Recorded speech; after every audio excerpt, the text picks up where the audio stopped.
Today, inside a Manhattan federal courthouse, the courtroom drama reached a new peak with Cassie Ventura delivering a jaw-dropping testimony in the high-profile sex trafficking case against Sean Diddy Combs. Cassie revealed disturbing details of abuse, from mouth sores caused by relentless oral sex to violent beatings that left physical and emotional scars. But strikingly, the prosecutors aren't just relying on these shocking moments, they're meticulously connecting these details to prove a larger racketeering operation. The court was shown new footage from a 2016 hotel beating, where Cassie fled barefoot, carrying her belongings, directly challenging Diddy's claim that he was only after his property. This evidence hints at a disturbing pattern of control and coercion. Cassie's claim of being pulled to the ground too many times to count reveals a brutal routine, a key part of building the necessary narrative for a RICO case. The prosecution dropped a bombshell with Freakoff videos, explicit recordings hidden away and allegedly used for blackmail and control. Cassie's vivid descriptions of the physical and psychological toll, the infections, the pain, the drug use forced on her, paint a bleak picture far beyond the headlines. There's more: threats to loved ones, intimidation tactics, and witnesses so fearful they hesitated to testify, all suggesting a web of manipulation extending beyond the abuse itself. Adding weight to her claims, Cassie disclosed a $20 million civil settlement filed less than a year ago that sparked the FBI's involvement and launched this trial. Now, the defense faces a staggering challenge, with detailed testimony stacked against them. Dismantling it without further damaging Cassie's credibility will be a tough act. What's clear is this trial is about much more than what happened behind closed doors. It's about whether a powerful figure orchestrated a criminal enterprise.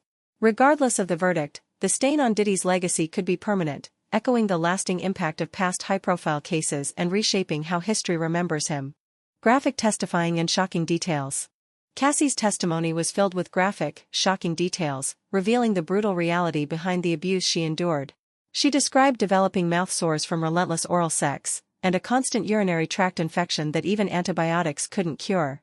The intensity and frequency of these ordeals were beyond anything ordinary. Cassie also recounted episodes of violence, including an alleged incident after their breakup, where Sean Diddy Combs reportedly ripped her apart. Amid the distressing narration, the focus isn't solely on the gross details, but on the significant little facts prosecutors highlighted. The testimony included mentions of physical harm, like bruises and injuries that she concealed with makeup during important public appearances. These intimate hardships reflect a pattern of abuse that goes beyond isolated events. Her words conveyed a long-term, sustained ordeal, marked by both psychological and physical torment, revealing the dark underside of what prosecutors claim was a racketeering scheme. The court heard how resistance only escalated violence, suggesting a controlling and coercive environment. Cassie's calm, steady delivery belied the emotional gravity of the experience, making the brutal reality all the more impacting. Prosecutors seemed to meticulously use these disturbing details not just for shock, but to connect the dots and build their case. These fragments of Cassie's suffering are part of the bigger story and legal strategy, pointing to a systematic enterprise rather than isolated acts. This section is critical, setting the tone for the seriousness of the allegations and the depth of the case against Diddy. The 2016 hotel beating video. The courtroom was shaken when prosecutors presented a new angle on the infamous 2016 Intercontinental Hotel beating video, offering the jury a clearer view of what unfolded that night. Cassie Ventura narrated the footage step by step, showing herself leaving the hotel room barefoot, carrying a purse, a bag, and a phone. This moment was critical because it contradicted Sean Diddy Combs' defense, who claimed he was merely trying to retrieve his belongings.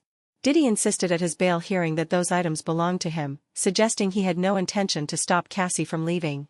But Cassie's testimony debunked that, confirming the belongings were hers. Prosecutors highlighted the fact that walking barefoot to the elevators indicates urgency, possibly fleeing coercion or even kidnapping. This visual evidence set a tone of distress and desperation, providing a striking backdrop to the harassment and abuse she faced. The video also showed damage left behind in the hotel room, shattered vases, soil on walls, and scuff marks, physical proof of Diddy's violent rage that evening. Text messages exchanged after the incident revealed conflicting narratives, with Diddy texting about police arriving, and Cassie instructing him to cover up for the hotel staff, hinting at attempts to obstruct justice. Cassie's detailed narration helped frame this violent episode not as an isolated event, but part of a systematic pattern coercing and controlling her. Most importantly, these visual and textual pieces of evidence conveyed the reality of a victim desperately trying to escape harm, while the accused attempted to rewrite the story. This new footage and its analysis gave jurors a powerful perspective, further complicating Diddy's defense and spotlighting themes of control, intimidation, and abuse. The 2016 hotel beating video isn't just about what happened in that room, it's a window into the larger alleged criminal enterprise prosecutors are fighting to expose. Evidence of patterns and abuse. Claims of repeated assaults, too many to count, suggest a disturbing routine of violence meant to break her will. Cassie's descriptions hint at a systematic pattern of abuse, which prosecutors are likely using to build the necessary elements of a RICO case, emphasizing ongoing criminal activity. She testified, quote, "It would escalate the fight more and make it worse for myself. It would make him stronger and make him want to push harder." When asked how many times Diddy pulled her to the ground, she answered, "Too many to count." This phrase may seem small, but it signals a pattern, not isolated incidents, which is crucial in proving racketeering charges. Repeated physical abuse, combined with psychological coercion, forms the foundation of this alleged criminal enterprise. Prosecutors are threading these details carefully, showing a web of control and manipulation that spans years. The testimony goes beyond shock value, focusing on how the abuse was part of a structured and persistent series of actions. This approach aims to convince the jury that the alleged behavior was not random but orchestrated, building a case for organized wrongdoing. Understanding this pattern is key because racketeering laws require proving a continued criminal enterprise, not just a single event. Cassie's testimony about frequent, repeated abuse, her struggles with physical injuries and trauma, all tie into this pattern. Rather than isolated moments of violence, the prosecution presents a consistent narrative of control, coercion, and harm that paints a comprehensive picture of the alleged enterprise's operations. Hidden explicit videos and coercion. Prosecutors revealed explicit videos labeled Freakoff of Cassie and others, allegedly used by Diddy to maintain control. Cassie testified about these videos being hidden and used as threats, pointing toward premeditated blackmail within the accused enterprise. These weren't just random videos, but carefully saved and backed up, one even found hidden inside a Balenciaga boot in a closet at Diddy's Miami mansion. This level of concealment suggests a deliberate effort to control and manipulate, using compromising footage as leverage. Cassie described a terrifying moment when Diddy played one of these explicit videos on his laptop, warning her that he could release it if she didn't comply. The images included Cassie with men like Dave, captured in intimate and vulnerable situations. She described the substance glistening on her skin in one video simply as oil. Prosecutors argue these videos are more than just evidence of sexual activity. They are potential tools of coercion and control, reinforcing the prosecution's claims of a criminal enterprise. This revelation adds a chilling layer to the case, where privacy violation becomes a weapon, and fear is manufactured through the threat of exposure. The videos form a critical piece of the puzzle, illustrating how power was allegedly used to dominate and intimidate victims. With this evidence kept away from the public and jury only, the trial reveals how carefully the accused might have structured this control. It's a stark reminder that, in this case, the abuse extends beyond physical harm, encompassing psychological manipulation through modern technology. Physical and psychological toll. Cassie described the severe physical and emotional toll of the alleged abuse, constant infections, painful sores, drug use forced upon her, and the exhaustion of enduring countless Freakoff events. She said the regular rough sex she was expected to endure left her with near-constant urinary tract infections, the kind that made every bathroom trip feel like fire. She also developed painful sores on her tongue and inside her mouth, caused by the repeated friction of what she was forced to do during these sex marathons. Burning sensations, bladder pain, and infections became a routine part of her life, with little time to fully recover in between. Cassie said the pain was something she learned to live with, normalizing the agony as part of her daily existence. In addition to the physical wounds, the emotional damage was just as devastating. She testified that the drugs Combs supplied, MDMA, ecstasy, ketamine, wreaked havoc on her digestive system, leaving her sick, bloated, and nauseated for days after each session. The ketamine, in particular, caused terrible stomach cramps and acid reflux that made restful sleep almost impossible. Recovery was another ordeal, with 4 fluids, massages, and meals prepared by a chef arranged to help her heal. This small detail may seem trivial, but it speaks to the organized nature of what prosecutors allege was a criminal enterprise, using staff to facilitate even the recovery process. Cassie also revealed how she turned to opioids, not just to come down from the party drugs, but to numb the physical pain, emotional trauma, and deep sense of emptiness that followed. She said her usage increased between 2007 and 2008, with Diddy himself providing the opioids during that time. These allegations of drug sourcing through dealers support the prosecutor's contentions of drug trafficking within the accused alleged racketeering operation. The physical and psychological suffering, layered and relentless, paints a brutal portrait of life under control, showing how deeply the abuse penetrated every fiber of her existence. Threats, intimidation, and witness fears. Beyond physical abuse, the trial has unveiled a disturbing atmosphere of threats and intimidation designed to keep victims and witnesses silent and fearful. Cassie Ventura testified about specific incidents where Sean Diddy Combs allegedly exerted pressure not just on her, but also on those close to her. One chilling example involved threats aimed at Kid Cudi, a rapper and one of Cassie's partners. Diddy reportedly warned that Kid Cudi's car would be blown up, a threat of arson intended to send a clear message not only to Kid Cudi, but to everyone around him. Such acts suggest a calculated effort to intimidate and control through fear. The courtroom also heard testimony about aggressive behavior outside the realm of their personal interactions. Diddy was reported to have shown up at Cassie's apartment late at night, banging and kicking the door, with his assistants warning Cassie of his impending arrival. Prosecutors suggest this was an attempt to instill fear and possibly obstruct justice by pressuring Cassie and others to keep quiet. Meanwhile, lawyers for upcoming witnesses, identified only as Mia and Jane, informed the judge that their clients are terrified, their nerves through the roof, with at least one even stating she had planned to keep the secrets to her grave. These details point to an environment where witnesses are under immense stress and potential threats, raising questions about the lengths the accused team might go to in order to suppress damaging testimony.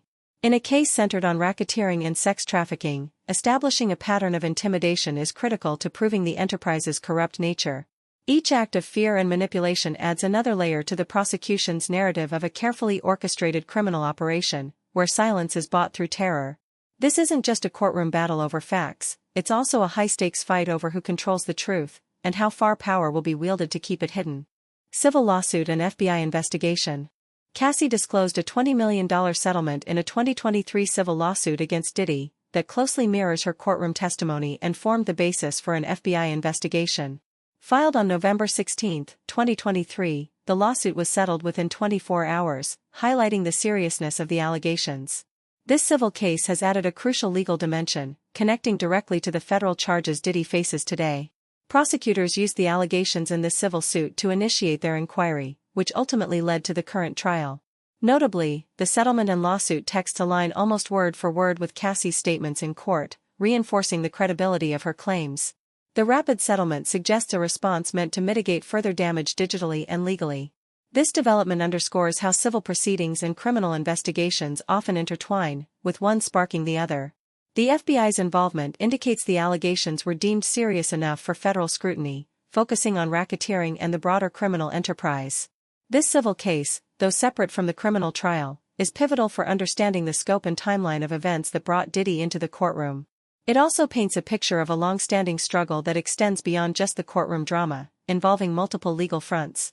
For viewers, this means the case is not just about isolated incidents, but part of a coordinated effort by prosecutors to dismantle what they allege is a corrupt organization. The civil lawsuit and its quick resolution set the stage for the intense legal battle unfolding now, raising questions about accountability and justice in powerful legal battles. The upcoming cross-examination and trial stakes. The upcoming cross-examination is set to be a turning point in this intense trial, and the pressure on Diddy's legal team could not be higher. They have to challenge 2 days of blistering testimony from Cassie Ventura, filled with graphic and detailed accounts of abuse, coercion, and manipulation. To dismantle such a vivid picture without alienating the jury, the defense must be strategic and precise. But there's a massive hurdle. The testimony paints a relentless pattern of behavior, too many to count incidents of violence, alongside corroborating details like hidden videos, text messages, and witness accounts that strongly back Cassie's story. Diddy's lawyers will need to thread a razor-thin needle, questioning the credibility of Cassie without appearing to attack a trauma survivor, which could backfire spectacularly. The stakes are enormous, not just for the outcome in court, but for the lasting impact on Diddy's public image. If the defense fails to shake the foundation of the prosecution's case, this could cement a devastating legacy that overshadows his career. On the other hand, they've got to find a way to cast doubt, showing gaps or inconsistencies in the details while maintaining respect for the gravity of the allegations. There's also the fact that some witnesses are reportedly terrified to testify, which adds a layer of uncertainty to how the trial will unfold.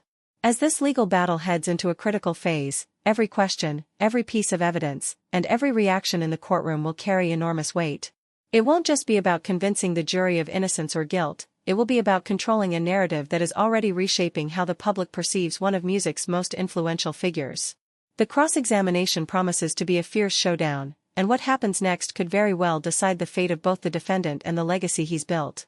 This trial is more than just salacious headlines, it's about whether a powerful man used his influence to sustain an alleged criminal enterprise.